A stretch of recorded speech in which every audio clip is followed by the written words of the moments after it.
Hi hello friends, ಎಲ್ಲರಿಗೂ ನಮಸ್ಕಾರ. ಸುದ್ದಿ 5 ಯೂಟ್ಯೂಬ್ ಚಾನಲ್ಗೆ ಮತ್ತೊಮ್ಮೆ ನಿಮಗೆಲ್ಲರಿಗೂ ಸ್ವಾಗತ. ಗೆಳೆಯರೆ, ನಮ್ಮ ರಾಜ್ಯದ ರೈತರಿಗೆ ರಾಜ್ಯ ಮತ್ತು ಕೇಂದ್ರ ಸರ್ಕಾರದಿಂದ ಎರಡು ಭರ್ಜರಿ ಗುಡ್ ನ್ಯೂಸ್ಗಳು ಬಂದಿದೆ ಫ್ರೆಂಡ್ಸ್. ಈ ಒಂದು ವಿಡಿಯೋನ ಪೂರ್ತಿಯಾಗಿ ನೋಡಿ. ನಿಮ್ಮ ಹತ್ತಿರ ಬ್ಯಾಂಕ್ ಖಾತೆ ಇದ್ದರೆ ಈ ಒಂದು ವಿಡಿಯೋನ ಕಂಪ್ಲೀಟ್ ಆಗಿ ನೋಡಿ ಮತ್ತು ಮುಖ್ಯವಾದ ಮಾಹಿತಿಗಳನ್ನು ಈ ಒಂದು ವಿಡಿಯೋದಲ್ಲಿ ಹೇಳಿದ್ದೇನೆ. ವಿಡಿಯೋನ ಸ್ಟಾರ್ಟ್ ಮಾಡೋಕ್ಕಿಂತ ಮೊದಲು ಫ್ರೀಯಾಗಿ ಸಬ್ಸ್ಕ್ರೈಬ್ ಮಾಡಿ ಸುದ್ದಿ 5 ಯೂಟ್ಯೂಬ್ ಚಾನಲ್ಗೆ. ಪಕ್ಕದಲ್ಲಿ ಕಾಣಿಸುವ ಬೆಲ್ ಬಟನ್ ಕ್ಲಿಕ್ ಮಾಡಿ ಆಲ್ ಎನ್ನುವ ಬಟನ್ ಒತ್ತಿ. ಇದರಿಂದ ಮುಂದೆ ನಾವು ಹಾಕುವ ಎಲ್ಲ ಹೊಸ ಹೊಸ ವಿಡಿಯೋಗಳನ್ನು ನೀವು ಮೊದಲು ನೋಡಬಹುದು ಫ್ರೆಂಡ್ಸ್. ಈ ವಿಡಿಯೋಗೆ ತಪ್ಪದೆ ಒಂದು ಲೈಕ್ ಮಾಡಿ. ಬನ್ನಿ ಗೆಳೆಯರೆ, ವಿಡಿಯೋನ ಸ್ಟಾರ್ಟ್ ಮಾಡೋಣ. ಗೆಳೆಯರೆ, ಕೇಂದ್ರ ಮತ್ತು ರಾಜ್ಯ ಸರ್ಕಾರಗಳು ಈಗಾಗಲೇ ಹಲವಾರು ಹೊಸ ಹೊಸ ಯೋಜನೆಗಳನ್ನು ರಾಜ್ಯದ ರೈತರಿಗೆ ನೀಡುತ್ತಾ ಬಂದಿದೆ. ರೈತರು ಪಡೆದುಕೊಳ್ಳುತ್ತಿರುವ ಬೆಂಬಲ ಬೆಲೆ ಆಗಿರಬಹುದು, ಬೆಳೆ ವಿಮೆ ಆಗಿರಬಹುದು, ಕಿಸಾನ್ ಸಮ್ಮಾನ್ ಆಗಿರಬಹುದು, ಹಲವಾರು ಒಂದು ಯೋಜನೆಗಳಲ್ಲಿ ರೈತರು ಈಗಾಗಲೇ ಲಾಭವನ್ನು ಪಡೆದುಕೊಳ್ತಾ ಇದ್ದಾರೆ. ನೀವು ಕೂಡ ಇಂಥ ಒಂದು ಯೋಜನೆಗಳಲ್ಲಿ ಹಣವನ್ನು ಪಡೆದುಕೊಂಡಿದ್ದರೆ ವಿಡಿಯೋಗೆ ಒಂದು ಲೈಕ್ ಮಾಡಿ, ಕಮೆಂಟ್ ಅಲ್ಲಿ ತಪ್ಪದೆ ಎಸ್ ಅಂತ ಒಂದು ಕಮೆಂಟ್ ಮಾಡಿ. ಇದೀಗ ನಮ್ಮ ರಾಜ್ಯದ ರೈತರಿಗೆ ಕೇಂದ್ರ ಸರ್ಕಾರ ಕೂಡ ಇಲ್ಲಿ ಭರ್ಜರಿ ಗುಡ್ ನ್ಯೂಸ್ ಅನ್ನು ನೀಡಿದೆ. ಹೌದು ಫ್ರೆಂಡ್ಸ್, ಇಲ್ಲಿ ಮುಂಗಾರು ಹಂಗಾಮಿನ 14 ಬೆಳೆಗಳ MSP ಅನ್ನು ಇಲ್ಲಿ ಹೆಚ್ಚಳವನ್ನ ಮಾಡಿದ್ದಾರೆ ಕೇಂದ್ರ ಸರ್ಕಾರ.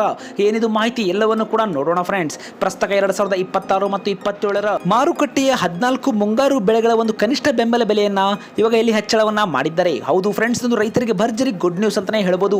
ಇಲ್ಲಿ 14 ಮುಂಗಾರು ಅಂದ್ರೆ ಖಾರಿಫ್ ಬೆಳೆಗಳ ಕನಿಷ್ಠ ಬೆಂಬಲ ಬೆಲೆ ಅಂದ್ರೆ MSP ಅನ್ನ ಹೆಚ್ಚಳಕ್ಕೆ ಇವಾಗ ಕೇಂದ್ರ ಸರ್ಕಾರ ಅನುಮೋದನೆಯನ್ನ ನೀಡಿದೆ. ಹೌದು ಫ್ರೆಂಡ್ಸ್, ಇದರಿಂದ ಜನಪ್ರಿಯ ಖಾರಿಫ್ ಬೆಳೆಯಾದ ಭತ್ತ ಇವಾಗ 1 ಕ್ವಿಂಟಲ್ಗೆ 72 ರೂಪಾಯಿಗಳ ಒಂದು ಹೆಚ್ಚಳವಾಗಿ 2441 ರೂಪಾಯಿ ತಲುಪಿದೆ ಅಂತಾನೆ ಹೇಳ್ಬೋದು.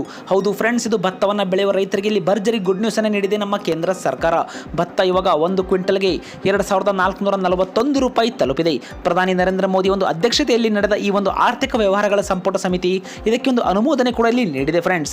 ದೇಶದ ಅನ್ನದಾತರಿಗೆ ಇದರ ಒಂದು ಉತ್ಪನ್ನಗಳಿಗೆ ಲಾಭದಾಯಕ ಬೆಲೆಗಳನ್ನು ಖಚಿತಪಡಿಸಿಕೊಳ್ಳಲು ಸರ್ಕಾರ 2026 ಮತ್ತು 27ರ ಮಾರುಕಟ್ಟೆ ಋತುವಿಗಾಗಿ ಮುಂಗಾರು ಬೆಳೆಗಳ ಒಂದು MSP ಅನ್ನು ಇವಾಗ ಏರಿಕೆ ಮಾಡಿದ್ದಾಗಿ ಈಗಾಗಲೇ ತಿಳಿಸಿದೆ. ಹೌದು ಫ್ರೆಂಡ್ಸ್, ಇಲ್ಲಿ ರೈತರಿಗೆ ಮುಖ್ಯವಾಗಿ ಕಳೆದ ಸಾಲಿಗೆ ಒಂದು ಹೋಲಿಕೆ ಮಾಡಿದರೆ MSP ದರ ಅತ್ಯಧಿಕ ಹೆಚ್ಚಳವು ಈಗಾಗಲೇ ಸೂರ್ಯಕಾಂತಿ ಬೀಜಕ್ಕೆ ನೀಡಲಾಗಿದೆ ಎಂದು ಕೂಡ ಇಲ್ಲಿ ತಿಳಿಸಿದ್ದಾರೆ.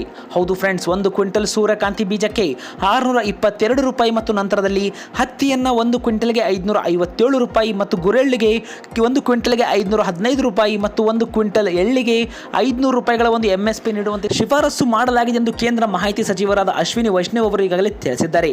ಹೌದು ಫ್ರೆಂಡ್ಸ್, ಇದೇ ಕುರಿತಂತೆ ಬೇಳೆ ಮತ್ತು ಎಣ್ಣೆ ಕಾಳು ಒಂದು ಕೃಷಿ ಕೂಡಲಿ ಉತ್ತೇಜನವನ್ನು ನೀಡಲಾಗಿದೆ.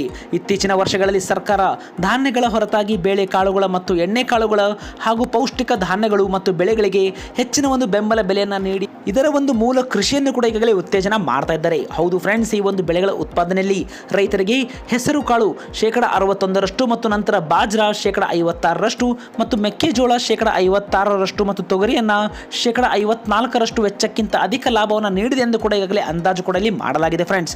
ಇನ್ನು ಈ ಬಾರಿ ಮೆಕ್ಕೆಜೋಳಕ್ಕೆ ಕಡಿಮೆ MSP ದೊರೆತಿದ್ದು ಪಟ್ಟಿಯಲ್ಲಿ ಇದು ಒಂದು ಕೊನೆಯ ಸ್ಥಾನದಲ್ಲಿದೆ ಎಂದು ಕೂಡ ಮಾಹಿತಿ ಕೂಡ ಇಲ್ಲಿ ಬಂದಿದೆ ಫ್ರೆಂಡ್ಸ್. ರೈತರಿಗೆ ಲಾಭದಾಯಕವಾಗುವ ಒಂದು ಬೆಲೆ ಸಿಗುವಂತೆ ಮಾಡಲು ಈಗಾಗಲೇ ಜೋಳ, ಸೂರ್ಯಕಾಂತಿ ಬೀಜ, ಹತ್ತಿ ಮತ್ತು ಸೋಯಾಬೀನ್, ರಾಗಿ ಆಗಿರಬಹುದು, ತೊಗರಿ, ಉದ್ದು, ಎಳ್ಳು, ಬಾಜ್ರಾ ಮತ್ತು ನೆಲಗಡಲೆ, ಭತ್ತ ಮತ್ತು ಮೆಕ್ಕೆಜೋಳ ಮತ್ತು ಹೆಸರು ಕಾಳು ಸೇರಿದಂತೆ ಈ ಒಂದು 14 ಬೆಳೆಗಳಲ್ಲಿ ಉತ್ಪಾದನಾ ವೆಚ್ಚಕ್ಕಿಂತ ಕನಿಷ್ಠ 50% ಹೆಚ್ಚಿನ ಒಂದು ಬೆಲೆ ಅಥವಾ ಅದರ ಒಂದು ಆದಾಯವನ್ನು ಸಿಗುವುದನ್ನು ಖಚಿತಪಡಿಸಿಕೊಳ್ಳಲು ಈ ಒಂದು MSP ದರ ನಿಗದಿ ಮಾಡಿದ್ದೇವೆ ಎಂದು ತಿಳಿಸಿದ್ದಾರೆ. ಹೌದು ಫ್ರೆಂಡ್ಸ್, ನೀವು ಇಲ್ಲಿ ಸ್ಕ್ರೀನ್ ಮೇಲೆ ಕೂಡ ನೋಡ್ತಾ ಇರಬಹುದು ಈ ಒಂದು ಮಾಹಿತಿಯನ್ನು.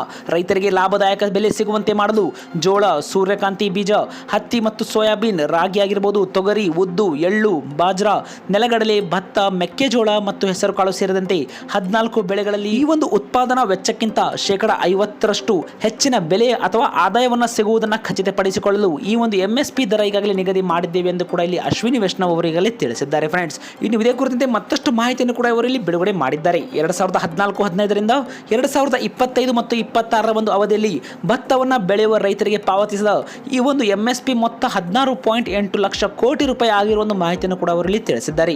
2004 ಮತ್ತು 5ರಿಂದ 2013 ಮತ್ತು 14ರ ವೇಳೆ ರೈತರಿಗೆ ಪಾವತಿಸಿದ ಮೊತ್ತ ಕೇವಲ 4.44 ಲಕ್ಷ ಕೋಟಿ ರೂಪಾಯಿಗಳು ಎಂದು ಕೂಡ ಈಗಾಗಲೇ ಇಲ್ಲಿ ಸಚಿವರು ತಿಳಿಸಿದ್ದಾರೆ ಫ್ರೆಂಡ್ಸ್. ಇನ್ನು ಇದೇ ಒಂದು ಕುರಿತಂತೆ 2014 ಮತ್ತು 15ರಿಂದ 2025 ಮತ್ತು 26ರ ಒಂದು ಅವಧಿಯಲ್ಲಿ 14 ಮುಂಗಾರು ಬೆಳೆಗಳನ್ನು ಬೆಳೆಯುವ ರೈತರಿಗೆ ಪಾವತಿಸಿದ ಈ ಒಂದು MSP ಮೊತ್ತ 18.99 ಲಕ್ಷ ಕೋಟಿ ರೂಪಾಯಿಗಳು. ಆದರೆ 2004 ಮತ್ತು 5ರಿಂದ 2013 ಮತ್ತು 14ರ ಒಂದು ಅವಧಿಯಲ್ಲಿ ರೈತರಿಗೆ ಪಾವತಿಸಿದ ಈ ಒಂದು MSP ಮೊತ್ತ ಕೇವಲ 4.75 ಲಕ್ಷ ಕೋಟಿ ರೂಪಾಯಿಗಳು ಆಗಿದೆ ಎಂದು ಕೂಡ ಇಲ್ಲಿ ಸಚಿವರು ತಿಳಿಸಿದ್ದಾರೆ. ಗೆಳೆಯರೆ, ನೀವು ಕೂಡ ಏನಾದರೂ ಈ ಒಂದು 14 ಬೆಳೆಗಳನ್ನು ಬೆಳೆದಿದ್ರಿ ತಪ್ಪದೆ ನಮಗೆ ಕಮೆಂಟಲ್ಲಿ ಯಾವ ಒಂದು ಬೆಳೆ ನೀವು ಬೆಳೆದಿದ್ದೀರಿ ತಪ್ಪದೆ ನಮಗೆ ಕಮೆಂಟ್ ಮಾಡಿ ಫ್ರೆಂಡ್ಸ್. ನಿಮ್ಮ ಕಮೆಂಟ್ಗಳಿಂದ ನಮಗೊಂದು ಉತ್ತಮ ಫೀಡ್ಬ್ಯಾಕ್ ಸಿಗುತ್ತೆ ಫ್ರೆಂಡ್ಸ್. ಇನ್ನು ಇದೇ ರೀತಿ ನಮ್ಮ ರಾಜ್ಯದ ರೈತರಿಗೆ ಇಲ್ಲಿ PM ಕಿಸಾನ್ ಸಮ್ಮಾನ್ ಯೋಜನೆ ಕುರಿತಂತೆ ಕೇಂದ್ರ ಸರ್ಕಾರದಿಂದ ಮುಖ್ಯವಾದ ಮಾಹಿತಿ ಕೂಡ ಬಂದಿದೆ. ಹೌದು ಫ್ರೆಂಡ್ಸ್, ನೀವು ಕೂಡ ಈ ಒಂದು ಕಿಸಾನ್ ಸಮ್ಮಾನ್ ಯೋಜನೆಯಲ್ಲಿ ಹಣವನ್ನು ಪಡೆದುಕೊಳ್ತಾ ಇದ್ದರೆ ನಮಗೆ ಕಮೆಂಟಲ್ಲಿ ತಪ್ಪದೆ ಎಸ್ ಅಥವಾ ನೋವಿನ ಮೂಲಕ ಕಮೆಂಟ್ ಮಾಡಿ. ಈಗಾಗಲೇ PM ಕಿಸಾನ್ ಸಮ್ಮಾನ್ ಯೋಜನೆ ಫಲಾನುಭವಿಗಳಿಗೆ ಕೇಂದ್ರ ಸರ್ಕಾರ ಈ ಒಂದು ಮಹತ್ವದ ಸೂಚನೆ ಕೂಡ ಇಲ್ಲಿ ನೀಡಿದೆ ಫ್ರೆಂಡ್ಸ್. ಈ ಒಂದು ಯೋಜನೆಯಲ್ಲಿ ಆರ್ಥಿಕ ನೆರವನ್ನು ಮುಂದುವರೆಸಲು ಸರ್ಕಾರ ಪ್ರತಿ ಒಂದು ಹಣಕಾಸು ವರ್ಷದಲ್ಲಿ ಈ KYC ಪೂರ್ಣಗೊಳಿಸುವುದು ಕಡ್ಡಾಯ ಎಂದು ಕೂಡ ಇಲ್ಲಿ ಸರ್ಕಾರ ಸ್ಪಷ್ಟಪಡಿಸಿದೆ.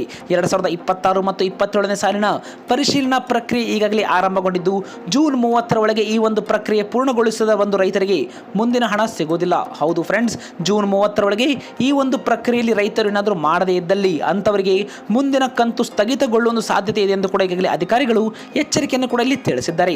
ಹೌದು ಫ್ರೆಂಡ್ಸ್, ರಾಜ್ಯ ಕೃಷಿ ಇಲಾಖೆಗಳು ಈ ಬಗ್ಗೆ ರೈತರಿಗೆ ಜಾಗೃತಿಯನ್ನು ಕೂಡ ಮೂಡಿಸ್ತಾ ಇದ್ದು ಸಮಯಕ್ಕೆ ಸರಿಯಾಗಿ ಪರಿಶೀಲನೆ ಪೂರ್ಣಗೊಳಿಸುವಂತೆ ಮನವಿ ಕೂಡ ಇಲ್ಲಿ ಮಾಡಿದ್ದಾರೆ. ಈಗಾಗಲೇ ಕೃಷಿ ಇಲಾಖೆ ಬಿಡುಗಡೆ ಮಾಡಿದ ಒಂದು ಪ್ರಕಟಣೆಯಲ್ಲಿ ಯೋಜನೆಯಲ್ಲಿ ನೋಂದಾಯಿತ ಪ್ರತಿಯೊಬ್ಬ ಫಲಾನುಭವಿಗಳು ಕೂಡ ತಮ್ಮ ಒಂದು ಬಯೋಮೆಟ್ರಿಕ್ ಅಥವಾ ಅವರ ಒಂದು KYC ಒಂದು ಪ್ರಕ್ರಿಯೆಯನ್ನು ಪೂರ್ಣಗೊಳಿಸಬೇಕೆಂದು ಕೂಡ ಇಲ್ಲಿ ತಿಳಿಸಿದ್ದಾರೆ. ಹೌದು ಫ್ರೆಂಡ್ಸ್, ಇಲ್ಲಿ ಮುಖ್ಯವಾಗಿ PM ಕಿಸಾನ್ ಸಮ್ಮಾನ್ ಈ ಒಂದು KYC ಪೂರ್ಣಗೊಳಿಸಲು 3 ವಿಧಾನಗಳನ್ನು ಕೂಡ ಇಲ್ಲಿ ನೀಡಿದ್ದಾರೆ. ಹೌದು ಫ್ರೆಂಡ್ಸ್, ಇಲ್ಲಿ ರೈತರಿಗೆ ಮೊದಲನೇದಾಗಿ PM ಕಿಸಾನ್ ಮೊಬೈಲ್ ಅಪ್ಲಿಕೇಶನ್. ಹೌದು ಫ್ರೆಂಡ್ಸ್, ಗ್ರಾಮ ಕಾರ್ಯಕರ್ತರು ಅಥವಾ ಗ್ರಾಮ ನೋಡಲ್ ಅಧಿಕಾರಿಗಳ ಒಂದು ಸಹಾಯದಿಂದ ಮುಖ ದೃಢೀಕರಣದ ಮೂಲಕ ಪರಿಶೀಲನೆ ಕೂಡ ಇಲ್ಲಿ ಮಾಡಿಸಬಹುದು. ಇನ್ನು ಇದೇ ಕುರಿತಂತೆ ಹತ್ತಿರದ ಸಾಮಾನ್ಯ ಸೇವಾ ಕೇಂದ್ರ ಅಥವಾ ಈ ಒಂದು CSC ಅಥವಾ ನಿಮ್ಮ ಒಂದು ಗ್ರಾಮ ಕೇಂದ್ರದಲ್ಲಿ ನೀವು ಇಲ್ಲಿ ಅಲ್ಲೂ ಕೂಡ ನೀವು ರೈತರು ತಮ್ಮ ಸಮೀಪದ ಕಾಮನ್ ಸರ್ವಿಸ್ ಸೆಂಟರ್ ಅಂದರೆ ಸಾಮಾನ್ಯ ಸೇವಾ ಕೇಂದ್ರಗಳಿಗೆ ಭೇಟಿಯನ್ನು ನೀಡುವ ಮೂಲಕ ಬಯೋಮೆಟ್ರಿಕ್ ಪರಿಶೀಲನೆ ಕೂಡ ಇಲ್ಲಿ ಮಾಡಿಸಬಹುದಾಗಿದೆ. ಇನ್ನು ಮೂರನೇದಾಗಿ ಸ್ವಯಂ ಆನ್ಲೈನ್ ಮೂಲಕ. ಹೌದು ಫ್ರೆಂಡ್ಸ್, ನೀವು ಕೂಡ ಏನಾದರೂ ರೈತರಾಗಿದ್ದರೆ ಮತ್ತು ಈ ಒಂದು PM ಕಿಸಾನ್ ಅಪ್ಲಿಕೇಶನ್ಗೆ ಲಾಗಿನ್ ಆಗುವ ಮೂಲಕ ನಿಮ್ಮ ಒಂದು ಆಧಾರ್ ಕಾರ್ಡ್ನ ಸಂಖ್ಯೆ ಮತ್ತು ನಿಮ್ಮ ಒಂದು ನೋಂದಣಿ ಸಂಖ್ಯೆ ಮೂಲಕ KYC ಕೂಡ ನೀವು ಇಲ್ಲಿ ಪೂರ್ಣಗೊಳಿಸಬಹುದಾಗಿದೆ. ಅಧಿಕಾರಿಗಳ ಪ್ರಕಾರ ಈಗಾಗಲೇ ಅಪ್ಲಿಕೇಶನ್ ಮೂಲಕ ಯಶಸ್ವಿಯಾಗಿ ತಮ್ಮ ಒಂದು KYC ಪೂರ್ಣಗೊಳಿಸಿಕೊಂಡ ರೈತರು ಇತರ ಒಂದು ಫಲಾನುಭವಿಗಳು ಕೂಡ ಮುಖ ದೃಢೀಕರಣದ ಮೂಲಕ ಸಹಾಯವನ್ನ ಮಾಡಬಹುದು ಎಂದು ಕೂಡ ತಿಳಿಸಿದ್ದಾರೆ. ಫ್ರೆಂಡ್ಸ್, ತಮ್ಮ ಊರಿನಿಂದ ದೂರದಲ್ಲಿರುವ ರೈತರು ಕೂಡ ಅವರು ಇರುವಂತಹ ಒಂದು ಸ್ಥಳದಿಂದಲೇ ಈ ಒಂದು ಪ್ರಕ್ರಿಯೆಯನ್ನು ಪೂರ್ಣಗೊಳಿಸಬಹುದೆಂದು ಕೂಡ ಈಗಾಗಲೇ ಇಲಾಖೆ ಸ್ಪಷ್ಟಪಡಿಸಿದೆ. ಹೌದು ಫ್ರೆಂಡ್ಸ್, ಕೆಲವೊಮ್ಮೆ ರೈತರು ಬೇರೆ ಊರಿನಲ್ಲಿದ್ದರೆ ಅಂತವರು ಕೂಡ ಅದೇ ಒಂದು ಊರಿನಲ್ಲಿ ಅವರು ಯಾವ ಜಾಗದಲ್ಲಿ ಇರ್ತಾರೋ ಅಲ್ಲಿಂದಲೇ ಆ ಒಂದು ಸ್ಥಳದಿಂದಲೇ ಈ ಒಂದು ಪ್ರಕ್ರಿಯೆಯನ್ನು ಪೂರ್ಣಗೊಳಿಸಬಹುದೆಂದು ಕೂಡ ಈಗಾಗಲೇ ಇಲಾಖೆ ಸ್ಪಷ್ಟನೆ ಪಡಿಸಿದೆ. 2019ರಲ್ಲಿ ಆರಂಭವಾದ ಈ ಒಂದು ಯೋಜನೆಯಲ್ಲಿ ಅರ್ಹ ರೈತ ಕುಟುಂಬಗಳಿಗೆ 1 ವರ್ಷಕ್ಕೆ 6,000 ರೂಪಾಯಿಗಳನ್ನು ಕೇಂದ್ರ ಸರ್ಕಾರ 3 ಹಂತಗಳಲ್ಲಿ ನೀಡ್ತಾ ಬಂದಿದೆ. ಫ್ರೆಂಡ್ಸ್, ನೇರವಾಗಿ ಅವರ ಒಂದು ಬ್ಯಾಂಕ್ ಖಾತೆಗಳಿಗೆ ಕೇಂದ್ರ ಸರ್ಕಾರವೇ ಈ ಒಂದು ಹಣವನ್ನು ರೈತರ ಒಂದು ಬ್ಯಾಂಕ್ ಖಾತೆಗಳಿಗೆ ಜಮೆಯನ್ನ ಮಾಡ್ತಾ ಇದೆ. ಈಗಾಗಲೇ 22 ಕಂತುಗಳನ್ನು ಕೇಂದ್ರ ಸರ್ಕಾರ ಯಶಸ್ವಿಯಾಗಿ ರೈತರ ಒಂದು ಬ್ಯಾಂಕ್ ಖಾತೆಗಳಿಗೆ ಬಿಡುಗಡೆಯಾಗಿದ್ದು ಇಲ್ಲಿಯವರೆಗೂ ಒಟ್ಟು ನಮ್ಮ ರಾಜ್ಯದ ರೈತರು ಕೇಂದ್ರ ಸರ್ಕಾರದಿಂದಲೇ 44,000 ರೂಪಾಯಿಗಳನ್ನು ಪಡೆದುಕೊಂಡಿದ್ದಾರೆ. ಗೆಳೆಯರಿ, ನೀವು ಎಷ್ಟು ಒಂದು ಕಂತುಗಳನ್ನು ಈ ಒಂದು ಯೋಜನೆ ಮೂಲಕ ಪಡೆದುಕೊಂಡಿದ್ದೀರಿ ತಪ್ಪದೆ ನಮಗೆ ನಿಮ್ಮ ಒಂದು ಅನಿಸಿಕೆಯನ್ನು ನಮಗೆ ಕಮೆಂಟ್ ಮಾಡಿ. ಫ್ರೆಂಡ್ಸ್, ನೀವು ಎಷ್ಟು ಕಂತನ್ನು ಪಡೆದುಕೊಂಡಿದ್ದೀರಿ ನೀವು ಅದನ್ನು ನಮಗೆ ಕಮೆಂಟ್ ಮಾಡಿದರೆ ನಮಗೊಂದು ಉತ್ತಮ ಫೀಡ್ಬ್ಯಾಕ್ ಸಿಗುತ್ತೆ ಮತ್ತು ಬೇರೆ ರೈತರಿಗೆ ಮಾಹಿತಿ ಕೂಡ ಇಲ್ಲಿ ತಲುಪುತ್ತೆ. ಹಾಗಾಗಿ ನೀವು ತಪ್ಪದೆ ಕಮೆಂಟ್ ಮಾಡಿ ಮತ್ತು ನೀವು ಯಾವ ಒಂದು ಜಿಲ್ಲೆಯಿಂದ ನಮ್ಮ ಒಂದು ವಿಡಿಯೋನ ವಾಚ್ ಮಾಡ್ತಾ ಇದ್ದೀರಿ ತಪ್ಪದೆ ನಮಗೆ ಕಮೆಂಟ್ ಮಾಡಿ. ಆ ಒಂದು ಜಿಲ್ಲೆಗಳ ಮೇಲೆ ಬರ್ತಾ ಇರುವ ಎಲ್ಲ ಒಂದು ಮಾಹಿತಿಯನ್ನು ನೀವು ನಮ್ಮ ಚಾನಲ್ ಮೂಲಕ ಫ್ರೀಯಾಗಿ ಕೂಡ ನೋಡಬಹುದು. ಹಾಗಾಗಿ ತಪ್ಪದೆ ನಮಗೆ ಕಮೆಂಟ್ ಮಾಡಿ. ಫ್ರೆಂಡ್ಸ್, ಈ ಒಂದು ವಿಡಿಯೋನ ಎಲ್ಲ ನಿಮ್ಮ ರೈತ ಬಾಂಧವರಿಗೆ ಮರೆಯದೆ ವಾಟ್ಸಪ್ನ ಮೂಲಕ ಶೇರ್ ಮಾಡಿ, ಅವರು ಕೂಡ ಈ ಒಂದು ಮುಖ್ಯವಾದ ಮಾಹಿತಿ ತಿಳಿಯುತ್ತೆ. ಹಾಗಾಗಿ ತಪ್ಪದೆ ಅವರಿಗೆ ಶೇರ್ ಮಾಡಿ. ಫ್ರೆಂಡ್ಸ್, ವಿಡಿಯೋಗೆ ಒಂದು ಲೈಕ್ ಮಾಡಿ. ಇಂಥದೇ ಒಂದು ವಿಡಿಯೋಗಳಿಗೋಸ್ಕರ ನಮ್ಮ ಚಾನಲ್ಗೆ ಫ್ರೀಯಾಗಿ ಸಬ್ಸ್ಕ್ರೈಬ್ ಮಾಡಿ.